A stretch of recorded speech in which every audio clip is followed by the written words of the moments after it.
예루살렘 교회가 4명의 사람을 택하여 세우죠. 그리고 이들을 교회에 파송을 합니다. 그러니까 예루살렘 교회를 대표하는 권위자로 행사하게 되죠. 교회가 이들을 만장일치로 세운 이유에 대해서 이야기해 줍니다. 주님을 위해서 생명을 아끼지 않는다. 우리처럼 이들도 똑같은 사람들이다 라고 이야기합니다. 그러니까 세상적으로 따지면 능력 있는 사람이죠. 최고로 능력 있는 사람들입니다. 그리고 우리가 사랑한다 라고 얘기하죠.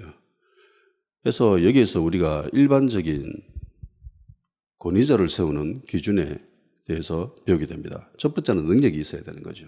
능력이 있어야 됩니다. 능력 없는 사람들을 리더로 세우면은 큰일 납니다. 진짜로 큰일 납니다.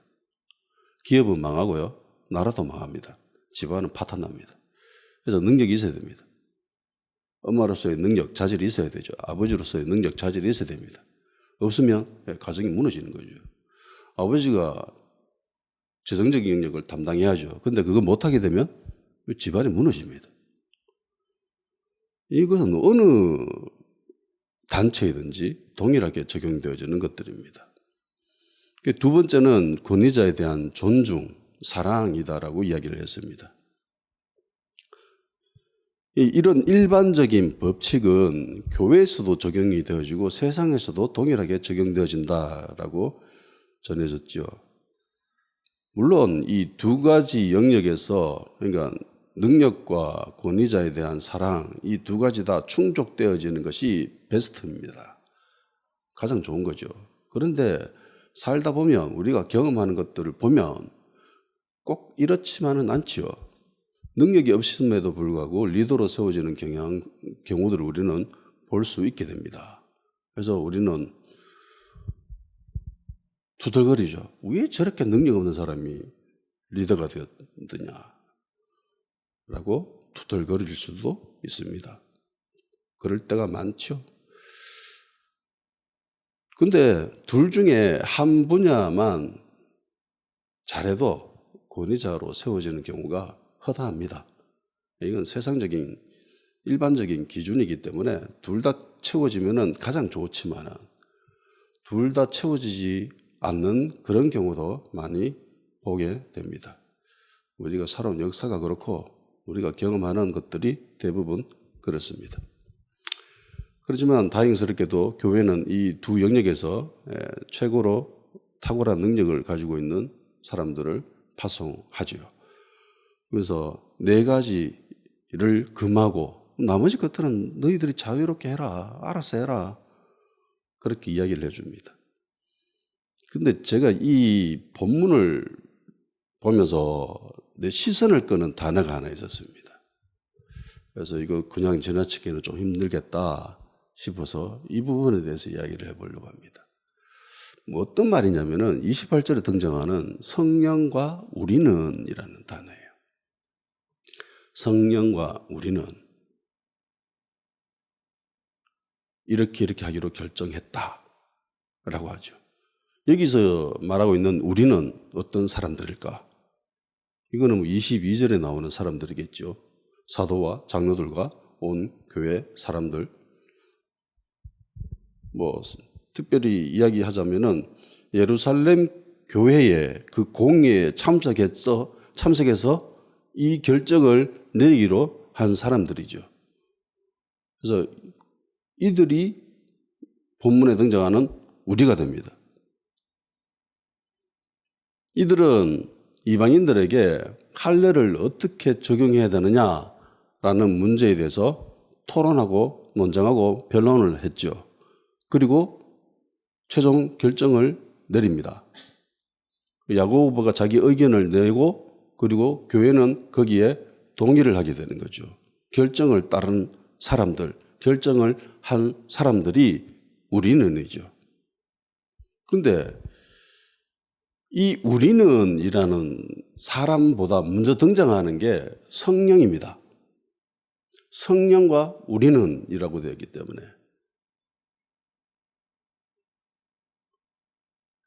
이게 그냥 수사적 의미로 사용되어지는 게 아니에요. 그냥 뭐 문장을 아름답게 만들기 위해서 혹은 형용사적 의미로 이렇게 사용하시는 게 아닙니다.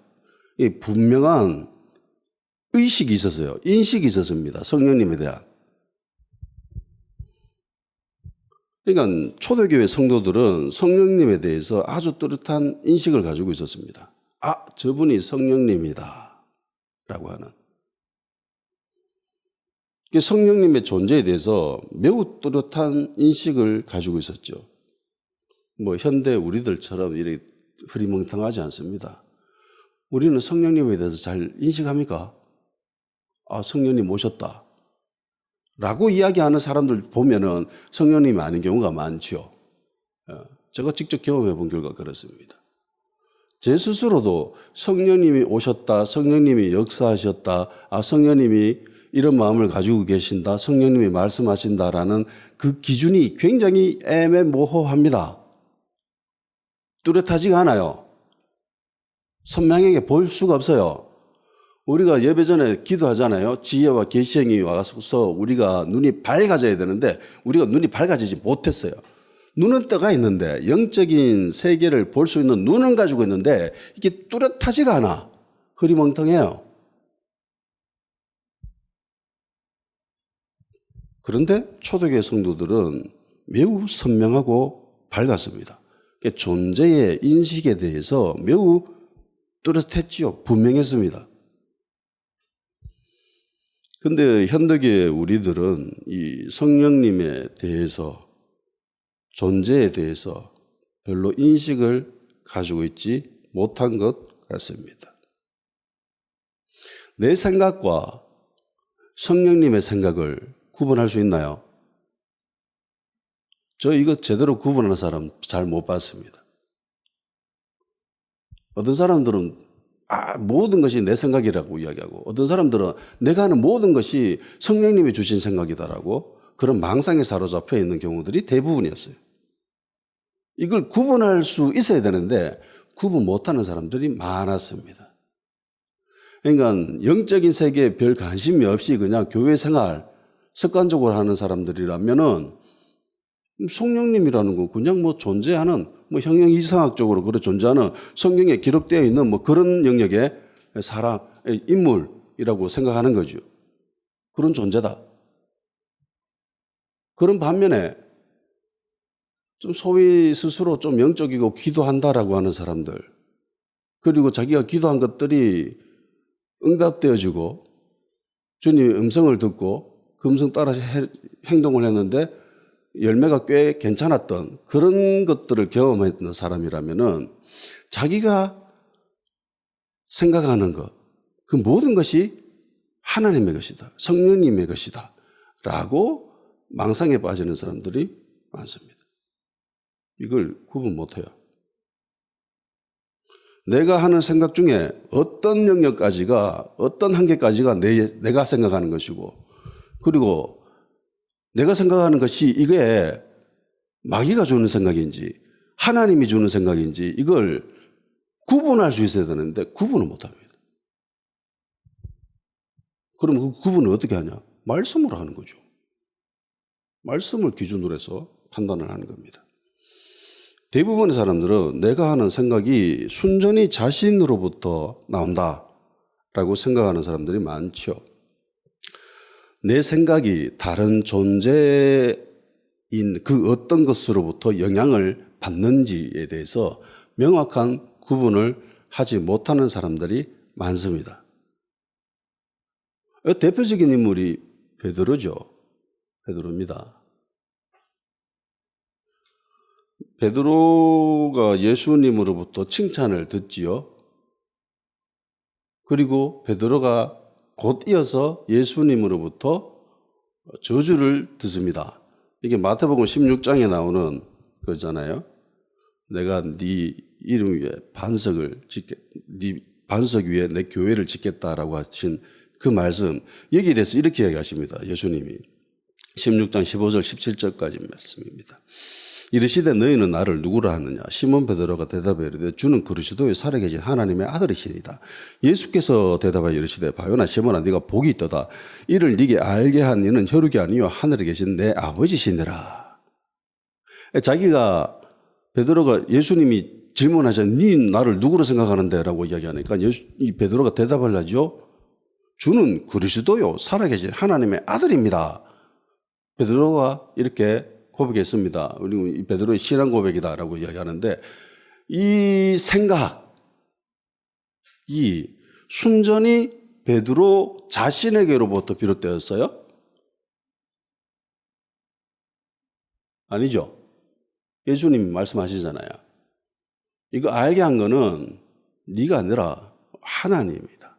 하늘에 계신 아버지께서 알게 하신 거다. 자, 그러면 베드로는 이 생각이 자기 생각이라고 생각했을까요? 아니면 하나님으로부터 온 것이라고 생각했을까요? 쥐 생각이라고 생각했죠. 내가 생각하고 있다. 그러니까 오로지 자신으로부터 이렇게 형성된 그 생각이지 다른 어떤 존재로부터 영향을 받은 것이 아니라고 베드로는 생각을 해요. 그런데 곧 이어서 이런 이야기가 나오잖아요. 21절에서 23절. 이때로부터 예수 그리스도께서 자기가 예루살렘에 올라가 장로들과 대제사장들과 서기관들에게 많은 고난을 받고 죽임을 당하고 제3일에 살아나야 할 것을 제자들에게 비로소 나타내시니 베드로가 예수를 붙들고 항변하며 이르되 주여 그리 마옵소서 이 일이 결코 주에게 미치지 아니하리이다. 예수께서 돌이키시며 베드로에게 이르되 사탄아 내 뒤로 물러가라. 너는 나를 넘어지게 하는 자로다. 네가 하나님의 일을 생각하지 아니하고 도리어 사람의 일을 생각하는도다 하시고 라고 이야기를 하셨습니다. 사탄아 내 뒤로 물러가라. 그러니까 예수님으로 가장 심한 저주의 말을 들은 사람은 베드로입니다. 사탄아 내 뒤로 물러가라고 했으니까. 예수님은 베드로에게 네가 하나님의 일을 생각하지 않고 사람의 일을 생각한다라고 이야기를 했습니다. 그리고 책망을 하셨죠. 첫 번째 베드로가 생각한 것은 하나님의 영향을 받았습니다. 그런데 두 번째 나온 이 생각은 사탄으로부터 나온 거예요. 어떤 사람들은 질문하겠죠. 아니 목사님 이게 아니지요. 사람의 일을 생각했다라고 하잖아요. 그렇게 이야기할 수도 있습니다. 근데 이거 잘 살펴봐야 됩니다. 씨 뿌리는 자의 비유에 대해서 알지요? 거기 보면은 길가에 뿌려진 비유가 나옵니다. 이야기가 나옵니다. 그걸 이렇게 예수님이 풀어서 좀 이야기하십니다. 마태복음 13장 18절에서 19절. 그런즉 씨 뿌리는 비유를 들으라. 아무나 천국 말씀을 듣고 깨닫지 못할 때는 악한 자가 와서 그 마음에 뿌려진 것을 빼앗나니 이는 곧 길가에 뿌려진 자요. 그러니까 제일 처음에 씨 뿌린 자가 씨를 딱 뿌렸는데 길가에 뿌려졌대요. 그런데 새가 와가지고 새들이 와서 즉시 먹어서 가버렸대요. 그러니까 예수님이 나중에 이걸 풀어주잖아요. 씨는 천국 말씀, 하나님의 말씀이라고 합니다. 말씀을 뿌렸는데, 복음을 전했는데, 진리의 말씀을 선포했는데 떨어졌어요. 그런데 이 만밭이, 그러니까 이 비유에 나오는 이거는 사람의 심령, 만밭을 이야기하지 않습니까? 길가에 해당하는 만밭을 가지고 있는 사람들은 말씀이 딱 떨어졌는데 이걸 새가 와서 물고 가버렸대요. 예수님 이걸 무엇이라고 표현하셨느냐? 악한 자가 와서 그 뿌려진 것을 빼앗아갔다. 악한 자는 누구죠? 마귀죠. 말씀을 뿌렸는데 진리를 선포하고 그 진리의 말씀을 들었는데 이걸 누군가가 빼앗아갔대요. 이건 영적 세계에서 벌어진 이야기입니다. 이게 진리예요. 근데 우리가 일반적으로 나타나는 현상 세계에서는 이게 어떻게 표현되어지죠? 어떻게 인식을 하고 있죠? 내가 복음을 들었어. 들어보니까 말도 안 되는 소리라. 무슨 저런 허황된 소리를 하지? 쓸데없는 소리 안 해? 들을 가치도 없어. 그리고 자기가 그 생각을 포기한 거죠. 저건 말도 안 되는 헛소리야 라고 제껴버린 거예요. 일상세계에서는, 현실세계에서는 악한 자가 와서 빼앗아간 게 아니라 지가 생각한 거예요.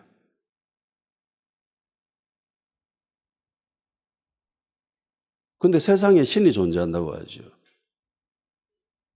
그 세상 신이 장악하고 있습니다. 그 세계 안에 있는 사람들은 다 그 영향을 받고 있는 거죠.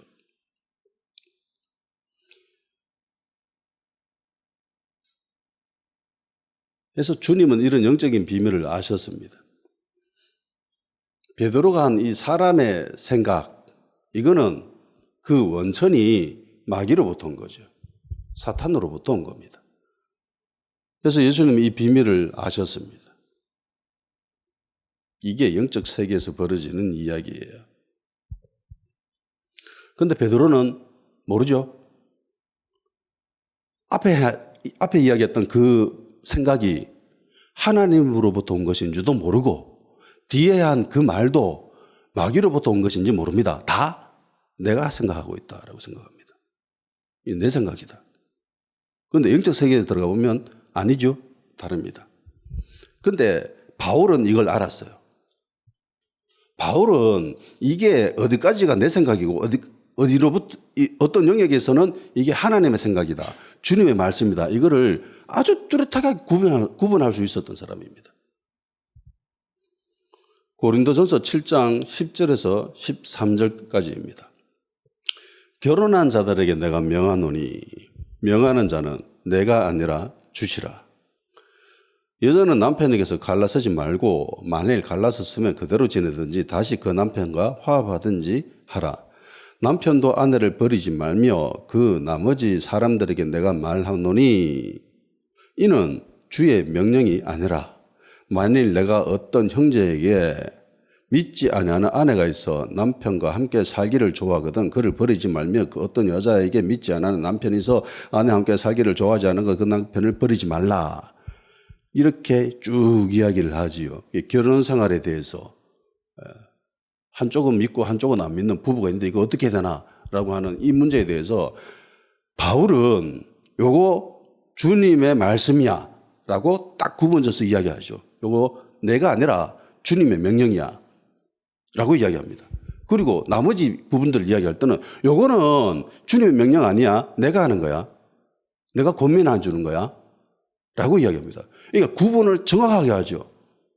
하나님으로부터 온 생각과 내 생각을 정확하게 알고 있습니다. 왜? 굉장히 밝은 사람이거든요. 영적 세계에 있어서. 지혜와 계시의 영에 대해서 기도하는 사람이 바울이죠. 바울입니다. 다른 교회 성도들을 향해서 너희들도 눈이 좀 밝아졌으면 좋겠어. 지혜와 계시의 영에서 라고 기도한 거죠. 자기는 밝은 사람이기 때문에.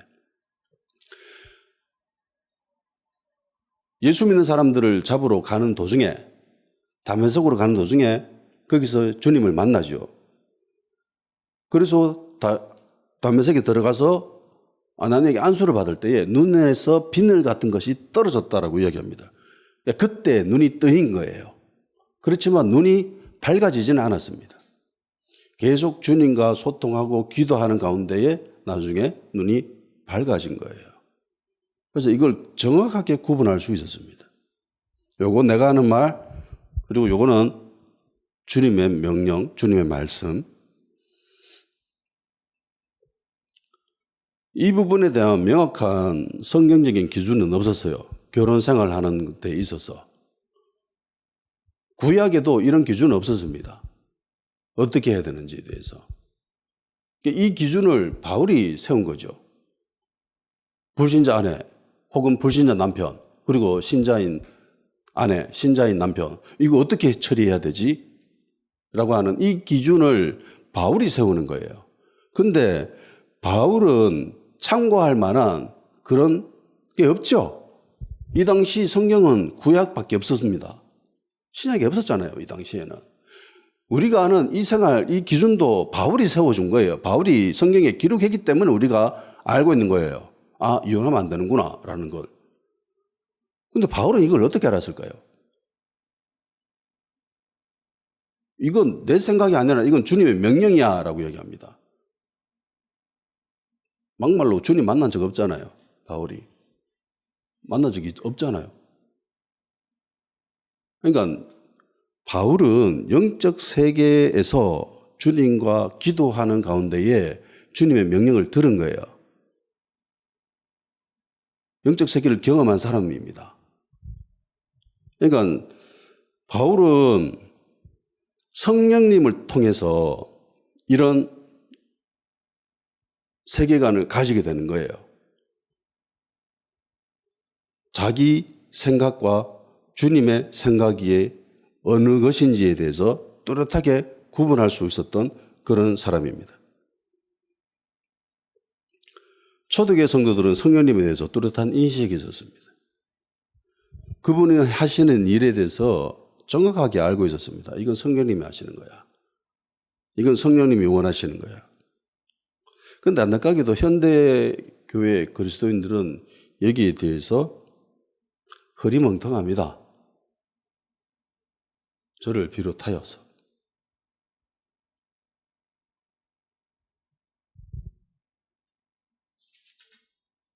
이게 우리 현재 그리스도인들의 모습입니다.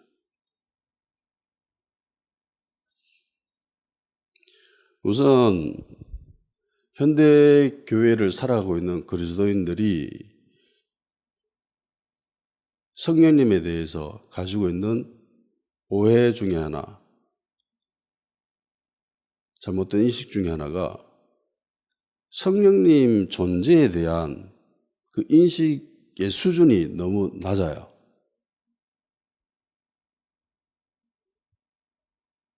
특히 이런 경향성은 장로교회가 좀 심하죠.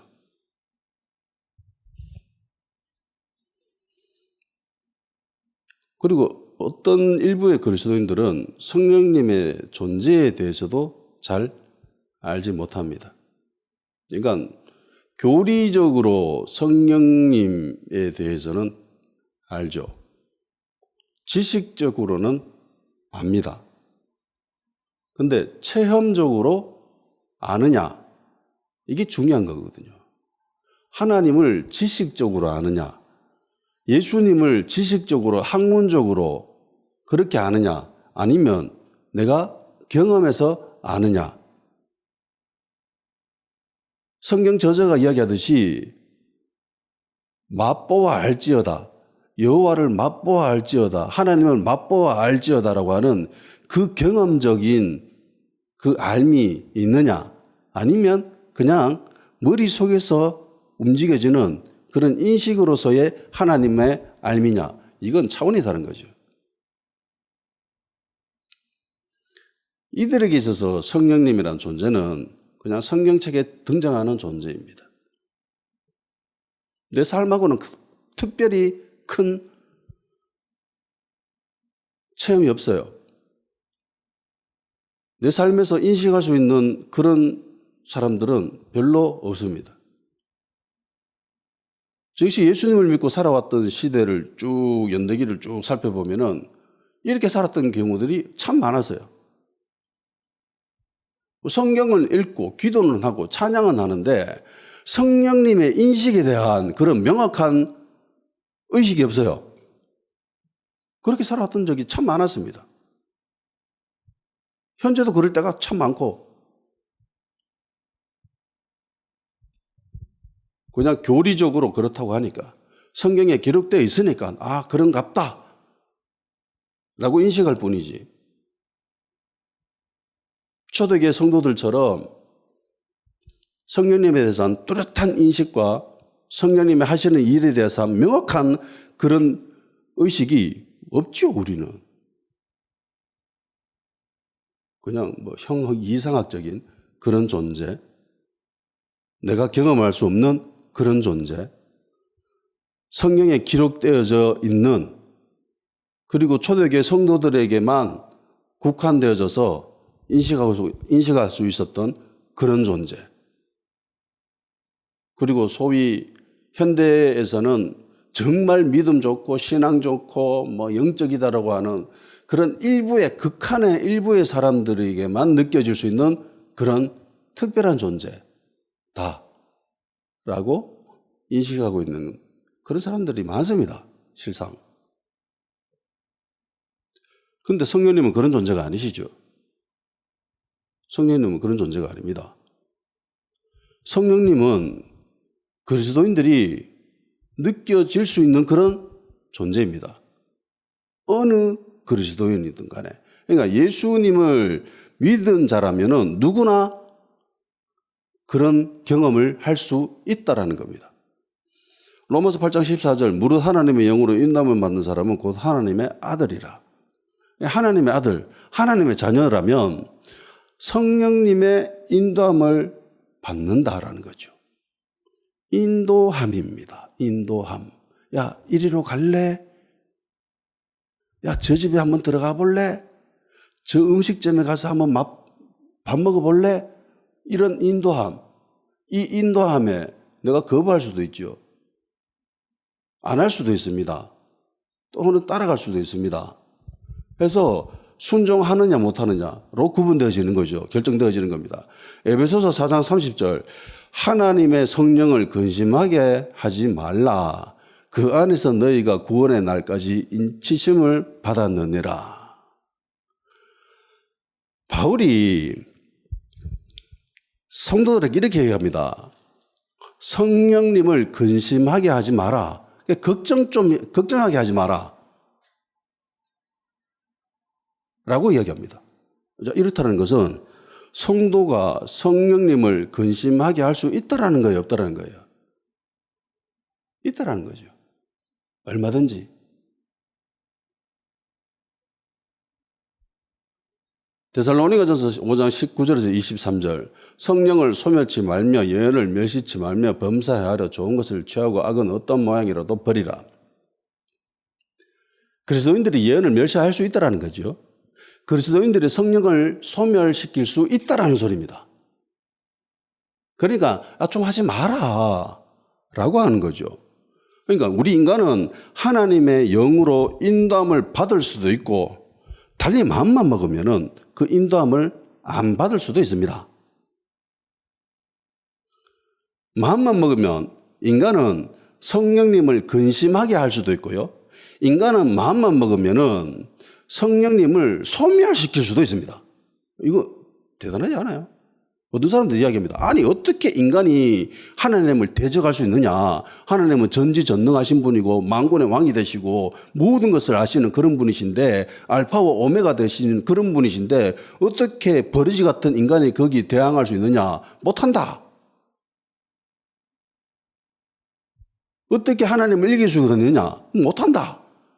하나님 하시는 일, 성령님이 하시는 일을 어떻게 인간이 대적할 수 있느냐. 안 된다. 불가능하다. 라고 이야기하는 사람들이 있습니다. 그 참 모르는 사람들이라는 소리예요. 신학 교수들이 그런 소리 하고 뭐 유명한 목사들이 이런 소리 한다 하더라도 그거 다 헛소리입니다. 왜냐하면 성경이 그렇게 이야기하고 있지 않아요. 성경이 진리되는 성경이 그렇게 이야기하고 있지 않습니다. 우리 인간은 마음만 먹으면 얼마든지 불순종하고 맘만 먹으면 얼마든지 성령님을 대적하기도 하고 맘만 먹으면 얼마든지 근심하기도 하고 소멸시킬 수도 있습니다. 없애버릴 수 있다고요. 인간이. 대단하지 않나요 이게?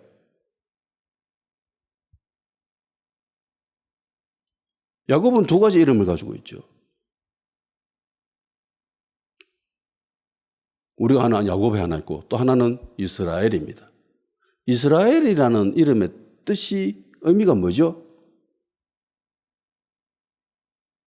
야곱이 사촌 라반과 같이 생활하다가 나중에 갈라서지요. 그래서 자기 고향으로 자기 모든 재산과 가족들을 이끌고 갑니다. 야복강 건너야 되는데 거기서 씨름하죠. 하나님과. 창세기 32장 28절 그가 이르되 네 이름을 다시는 야곱이라 부를 것이 아니요 이스라엘이라 부를 것이니 이는 네가 하나님과 및 사람들과 겨루어 이겼음이니라. 그러니까 이스라엘의 뜻이 하나님과 싸워서 이겼다. 하나님과 겨뤄서 이겼다는 뜻이에요. 어떻게 인간이 하나님을 이길 수 있지? 이길 수 있잖아요. 이스라엘이 그런데 이름이 그런데 그러기에 내가 생각하고 있는 이 생각이 굉장히 중요한 거예요. 내가 마음먹기에 따라서 성령님을 근심하기도 하고 대적할 수도 있고 심지어 소멸시킬 수도 있구나. 조심해야겠다. 그래서 그리스도인들은 말을 조심해야 됩니다. 조심해야 돼요. 그래서 생각을 하면서 내 안에 성령님이 계시는구나. 내가 어떻게 하느냐에 따라서 성령님을 근심하게 할 수도 있고 소멸시킬 수도 있구나. 고린도전서 3장 16절 너희가 하나님의 성전인 것과 하나님의 성령이 너희 안에 계시는 것을 알지 못하느냐라고 하죠. 이 고린도 교회를 향해서 바울이 너희 안에 성령님이 계셔. 이거 몰라? 라고 이야기하는 거예요. 바울이 이렇게 이야기하고 있다는 것은 이 고린도 교회 성도들이 이 부분에 대해서 명확한 뚜렷한 인식이 있었다는 겁니까? 없었다는 겁니까? 흐리멍텅하다는 거죠. 성령님이 너희 안에 계시는데 너희들이 그렇게 음란한 짓을 하면은 하나님의 전이 어떻게 이방 전과 그렇게 하나가 될 수가 있느냐? 이거 불가능하다. 안 된다. 너희 안에 성령님이 계셔. 그러니까 음행을 일삼지, 음행을 하면 안 돼. 라고 이야기하는 거죠. 그래서 바울이 고린도 교회를 향해서 그렇게 편지하면서 성령님이 너희 안에 계신다. 그거 알고 있어야 돼. 이거 중요한 거야. 라고 이야기하듯이 우리도 그걸 인식하고 있어야 된다는 겁니다. 고린도 교회 성도들도 알고 있을 수도 있죠. 처음에 예전에 그렇게 들었어. 그렇게 배웠어. 알아. 근데 살다 보니까 이걸 또 까먹지요. 인간이는 늘 그렇잖아요. 살다 보면 그게 흐리멍텅해지고 세상 살다 보면 세상과 버타면서 살다 보면은 그 인식이 점점 희미해질 때가 있습니다. 그때 또 말씀 듣고 정신 차리면서 이러면 안 되지라고 하듯이 바울의 말을 듣고 그렇지 내 안에 성령님이 계시지라는 그런 인식을 다시 한번 세우고 정립하고 그런 의식을 가지며 또 생활하는, 그러다가 또 흐리멍텅해지고 또 이렇게 기울어지고 또 말씀 듣고 다시 세워지고 늘 그리스도인들의 삶이 이런 반복의 과정에 살아가지 않습니까? 인정해야 되는 거예요. 우리 안에 성령님이 계신다. 내가 느끼지 못한다고 존재하지 않는 것이 아니에요. 그렇죠? 예수 믿는 모든 사람들에게는 성령님이 계십니다. 예수님을 믿는 모든 사람들에게는 우리 영이 새롭게 태어납니다. 그러니까 우리 안에 영이 두 가지가 있지요. 예수님을 믿음으로 통해서 새롭게 태어난 나의 영이 있고요. 불신자에게는 영이 없는 거죠. 죽은 영이잖아요. 그러니까 예수님을 믿는 사람들에게는 하나님의 영이, 그러니까 성령과 그리고 예수님을 믿음으로 통해서 새롭게 태어난 나의 영, 이 두 영이 존재하고 있다는 겁니다. 이거 느낄 수 있습니까?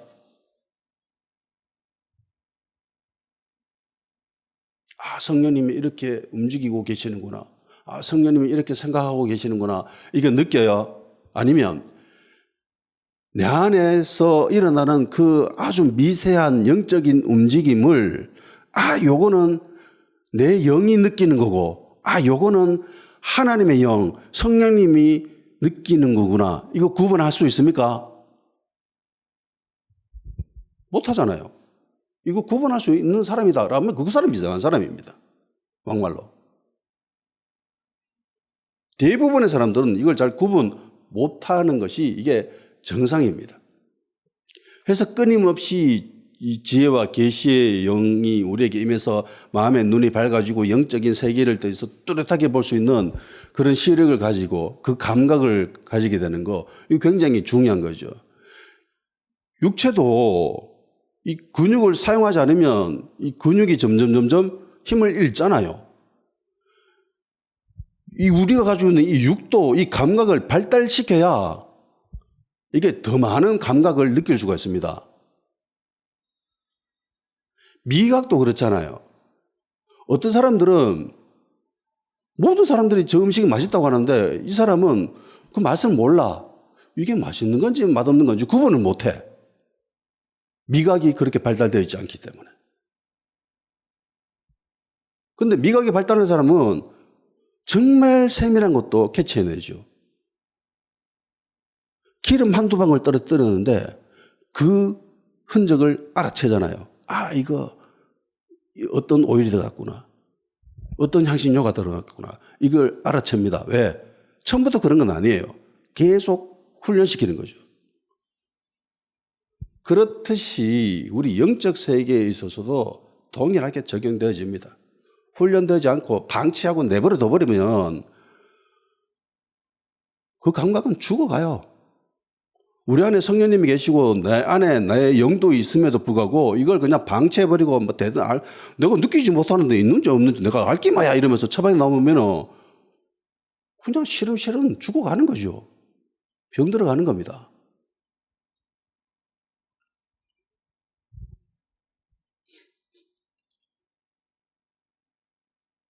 느끼지 못한다고 존재하지 않는 게 아닙니다. 내가 경험해보지 못했다고 진리가 아닌 것도 아니죠. 성경에 기록되어 있는 대부분의 진리들은, 진리의 말씀들은 내가 경험해보지 못한 것들입니다. 내가 어떻게 이걸 경험해봐요? 그런데 이걸 맞다라고 인정하잖아요. 그걸 진리로 받아들이잖아요. 분명히 성경에 기록되어 있거든요. 야, 세상에 이거 모든 것도 다 헛되다. 돈과 재물과 하나님을 결말에 섬길 수 없다. 주님을 따르려면 그 다 포기해야 돼. 내려놔야 돼. 솔로몬이 전도서 한 장을 통해서 그렇게 이야기하잖아요. 다 헛된 거다. 내가 다 경험해 봤거든.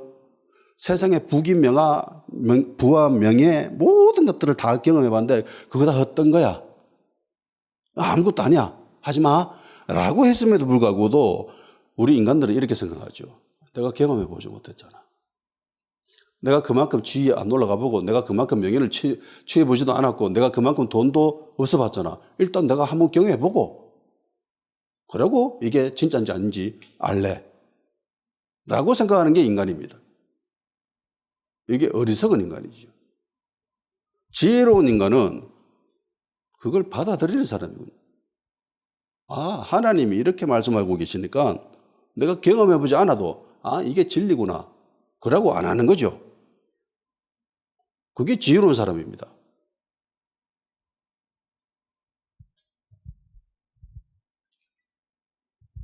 우리 안에 성령님이 계십니다. 이거 인정하고 그분을 의지하고 그렇게 살아야 되는 거죠. 고린도전서 2장 13절 14절입니다. 우리가 이것을 말하거니와 사람의 지혜가 가르친 말로 아니하며 오직 성령께서 가르치신 것으로 하니 영적인 일은 영적인 것으로 분별하느니라. 육에 속한 사람은 하나님의 성령의 일들을 받지 아니하나니 이는 그것들이 그에게는 어리석게 보이며 또 그는 그것들을 알 수도 없나니 그러한 일은 영적으로 분별되기 때문이라. 내가 육에 속한 사람인지 영에 속한 사람인지 구분할 수 있어야 되고 그리스도인이라면 반드시 하나님의 영에 속한 사람이어야 되죠.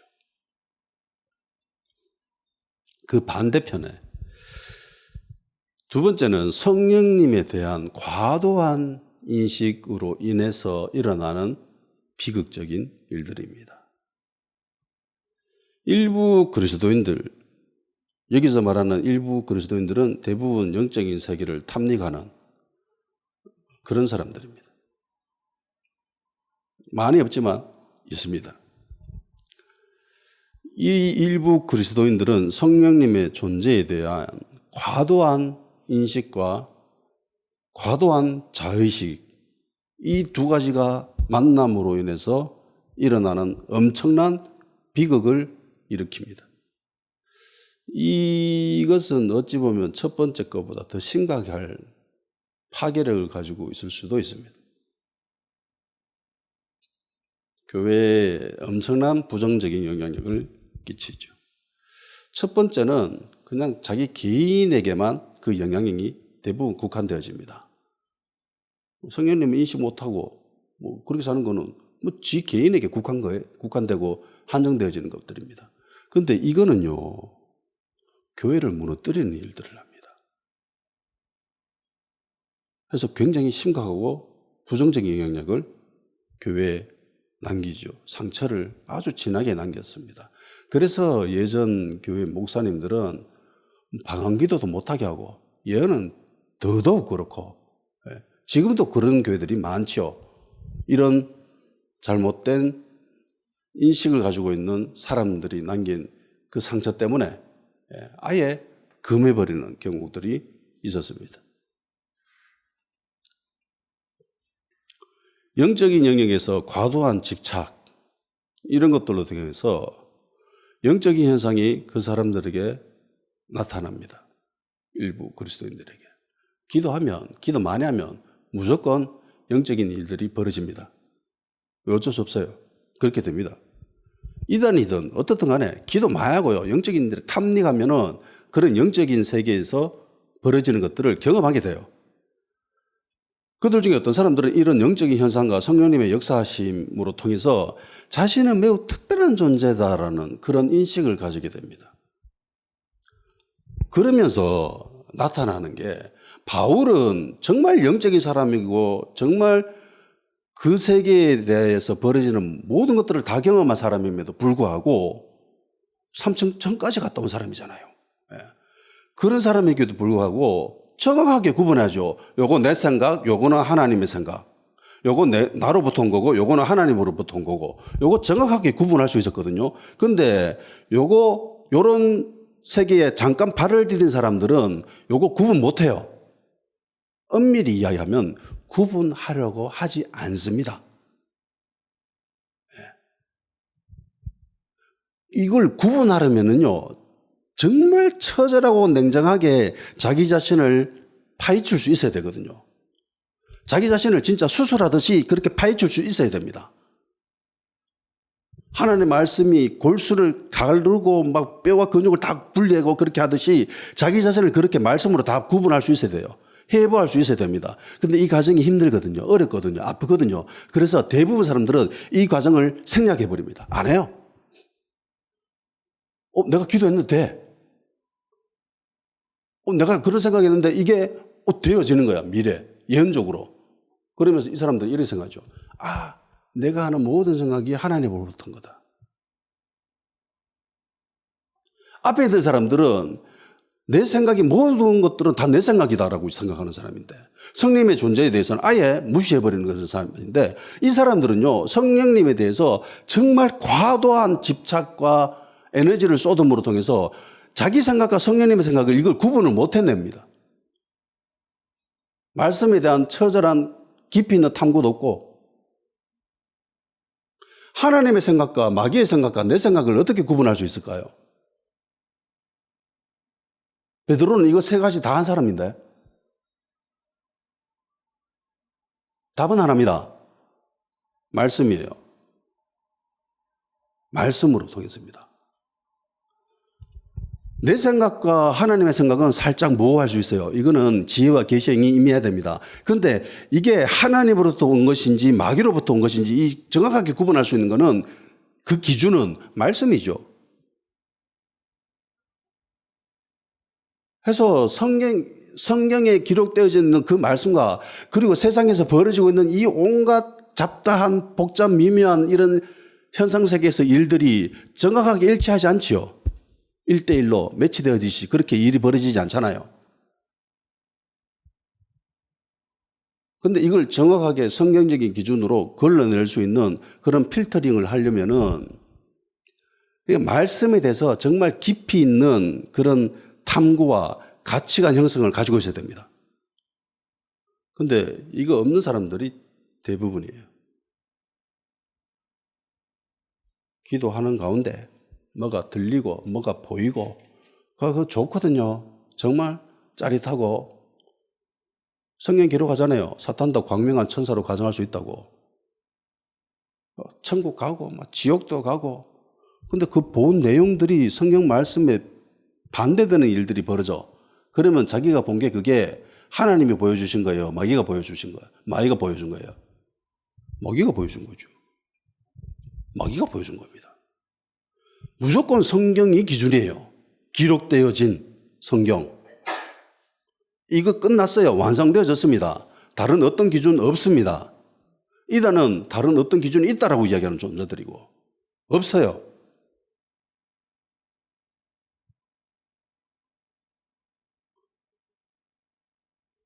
바울은 이걸 정확하게 구분할 수 있었는데 대부분의 그리스도인들은 이걸 잘 구분 못합니다.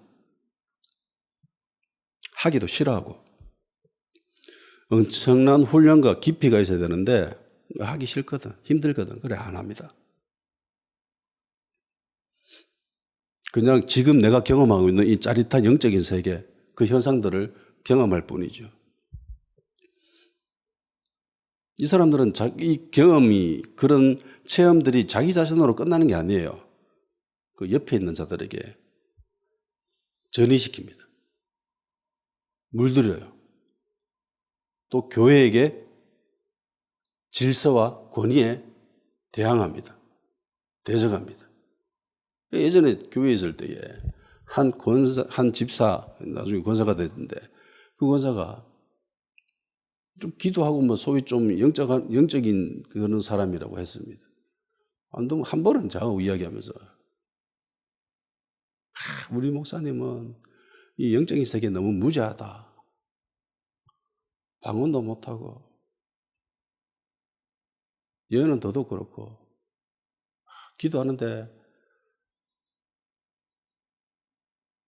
목사님 앉아있는 그 좌석 뒤에 뱀이 있더라 이러면서 나한테 그런 소리를 하더라고.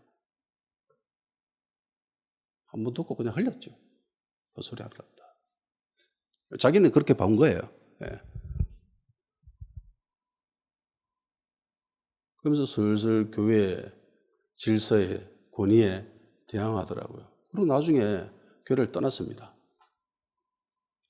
몇 년 뒤에 보니까 저 남구 저 내거리에서 팻말 두고 전도하고 있더라고요. 신천지.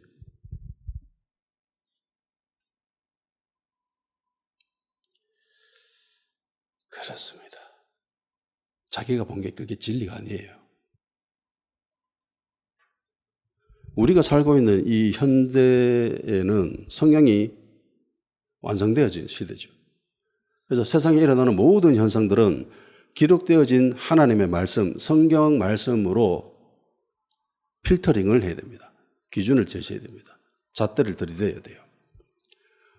성령님은 절대로 말씀과 따로 역사하시지 않으시죠. 무조건 같이 움직이십니다. 필수적으로 말씀과 함께 역사하십니다.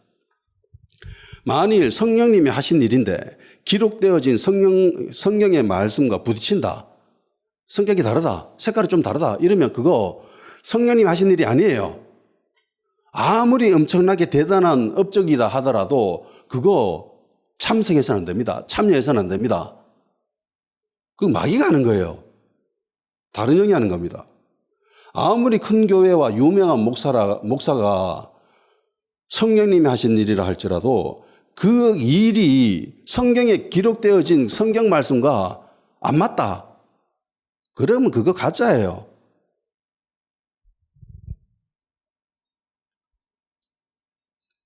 사람들이 착각하는 게 있습니다.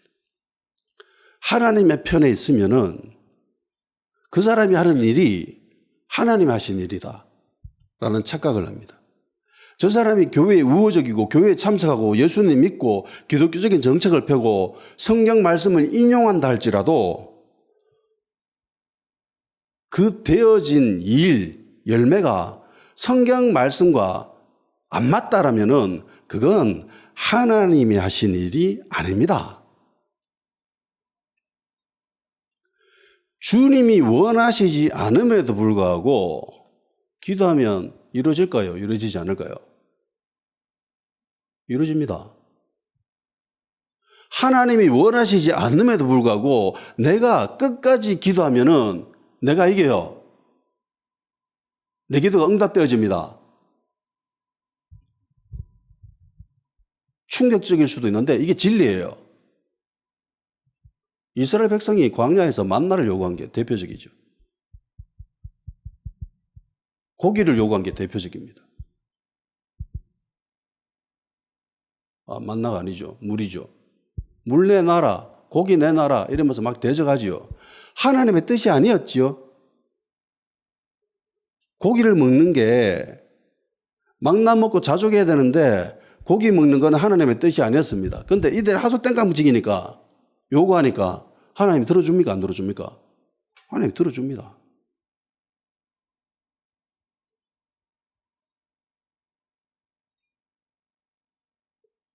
기도하면은요, 죽으라고 기도하면은요, 하나님의 뜻이 아님에도 불구하고 응답되어집니다. 그런데 많은 사람들은 착각합니다.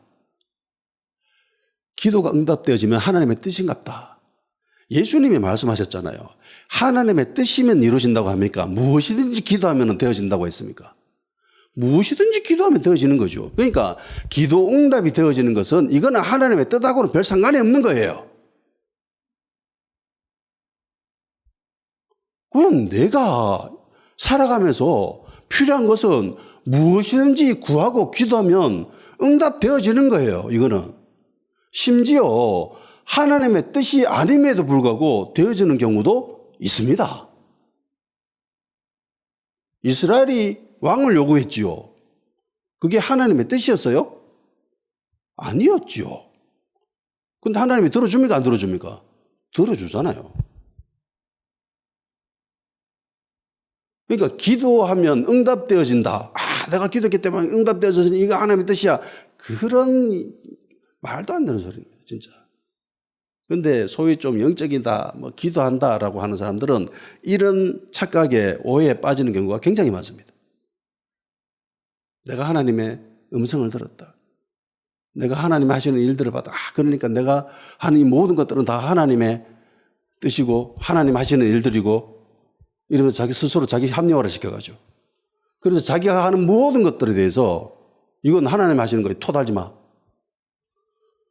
이단들이 대부분 이렇게 하잖아요. 이단들이. 절대로 하나님 편에 있다고 안심해서는 안 됩니다. 교회 우호적이라고 안심해서 안 됩니다. 내가 기독교적인 정책을 취하고 있다고 해서 그게 안심할 수 있는 게 아니에요. 성경 말씀을 인용한다 할지라도 안심해서 안 됩니다. 마귀가 성경 말씀을 인용합니까? 안 합니까? 인용하잖아요. 예수님 금식하고 시험당하고 계실 때에 마귀가 기록되었으되 라고 하면서 성경 말씀을 인용합니다. 그리고 마지막 날에 그 양과 염소의 모습을 한번 보세요. 두 쪽 다 어디에 있었습니까? 하나님 편에 있었죠. 거지 나사로와 부자 이야기 보면은 부자가 지옥 가잖아요. 근데 이 사람이 아브라함 보고 아버지라고 하지요. 하나님 편에 있습니까? 이 사람이 마귀 편에 있습니까? 하나님 편에 있죠. 마태복음 6장에 나오는 그 마지막 때에 나더러 주여 주여 하는 자마다 천국에 들어갈 것이 아니다라고 했던 그들, 내가 주의 이름으로 많은 권능을 행하지 않았습니까? 선지자 노릇도 했습니다라고 하던 그들이 마귀 편에 있었습니까? 하나님 편에 있었습니까? 하나님 편에 있었잖아요. 주님이라고 합니다. 예수님 보고. 다섯 처녀, 열 처녀의 비유 나오는 그 열 처녀들, 어리석은 5명과 지혜로운 5명, 둘 다 어느 편에 있었습니까? 하나님 편에 있었잖아요. 신랑 기다리고 있었잖아요. 마귀 기다린 게 아니죠. 마귀의 일을 하려고 거기 있었던 게 아닙니다. 다 하나님 편에 있었습니다. 그런데 들어가요? 못 들어가요? 이들 모두 다. 못 들어가요.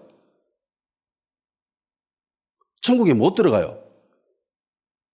하물며 이 땅에서 하는 일들이 내가 좀 그걸 경험했다고 그게 안심할 수 있어요? 내가 하나님 편에 있다고 내가 하는 모든 것들이 다 하나님 하시는 거야. 하나님의 뜻이야.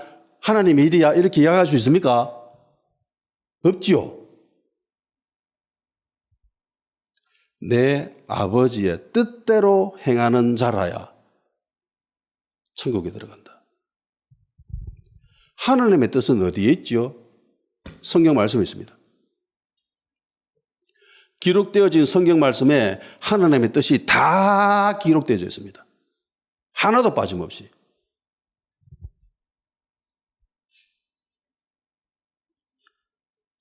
그러니까 소위 일부 교회나 단체에서 이야기하고 있는 것들 성경 말씀과 비교를 하세요. 성경의 기준을 가지고 다 다 잣대를 들이밀어야 됩니다.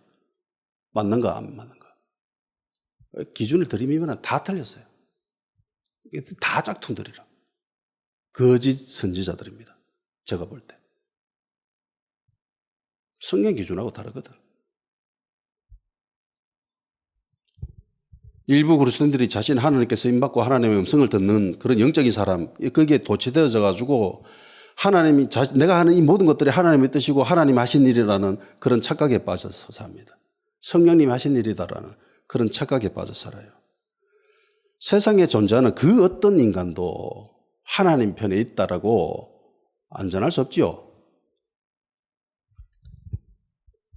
그들이 하는 생각, 말들, 그리고 그들이 낳은 열매들 다 체크해 봐야 됩니다.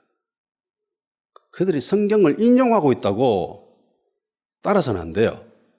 열매를 봐야 됩니다. 열매. 예수님도 말씀하셨잖아요. 거짓 선지자들을 어떻게 구분할 수 있죠? 열매를 보고. 열매. 그들이 하는 일들의 결과들, 그걸 보는 거죠. 그 열매와 그 결과들이 교회의 우호적이냐, 성경적인 정책이냐, 이게 아니에요. 이사야서에 나오는 그 마지막 때의 그 이스라엘의 모습, 유다의 모습을 한번 보세요. 그들이 성경적인 정책을 안 취합니까? 그들이 예배를 뭐 방해하고 예배 하지 말자 뭐 이래요? 아니죠. 이사야 1장에 나오는 그들의 모습을 보세요. 소돔과 고모라의 관원들이라고 하는 예수님의 주님이 그렇게 그들을 향해서 비판하고 저주하셨던 그들의 모습을 한번 보십시오. 예배 안 드려요? 성경적인 정책을 취하지 않습니까? 기도 안 해요? 아니죠. 오히려 과할 정도입니다. 그래서 하나님이 제발 좀 오지 말아 돌래? 정말 너무너무 힘들다. 좀 오지 마라. 너 피 묻은 손으로 왜 자꾸 오는데? 거기 주님의 처방이 뭡니까? 정의와 공의, 좀 밖에 나가가 좀 착하게 살아라 이것들아. 사람들을 그렇게 착취하고 그러면서 와가 예배 드리고 재물 드리고 제물하고 헌금 드린다고 내가 그거 싫다. 냄새 난다. 가가 좀 가난한 사람도 좀 도와주고 그렇게 좀 살아라. 그게 하나님의 진단입니다.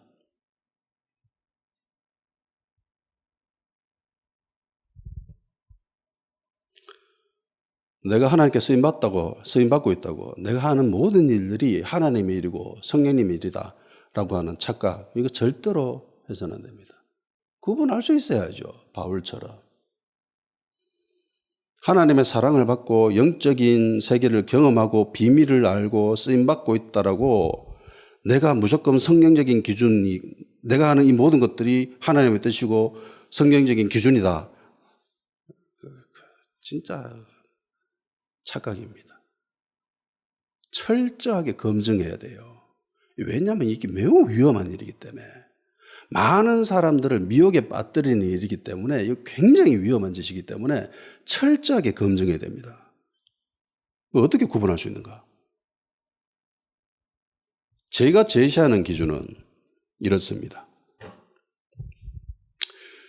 디모데전서 4장 1절에서 2절입니다. 그러나 성령이 밝히 말씀하시기를 후일에 어떤 사람들이 믿음에서 떠나 미혹하는 영과 귀신의 가르침을 따르리라 하셨으니 자기 양심이 화인을 맞아서 외식함으로 거짓말하는 자들이라. 아무리 유명한 목사고 영빨 있는 사람이라 할지라도 거짓말하는 사람이라면은 그 가짜입니다. 귀신의 가르침을 따르는 사람들입니다. 거짓의 아비가 누구죠? 마귀죠. 그러니까 모든 거짓은 마귀로부터 오는 겁니다. 거짓말 하느냐 안 하느냐. 그러니까 성경적인 정책을 취하느냐, 뭐 교회의 우호적이냐, 뭐 기독교적인 것들을 추구하느냐 이게 아니에요. 거짓말 하느냐 안 하느냐예요.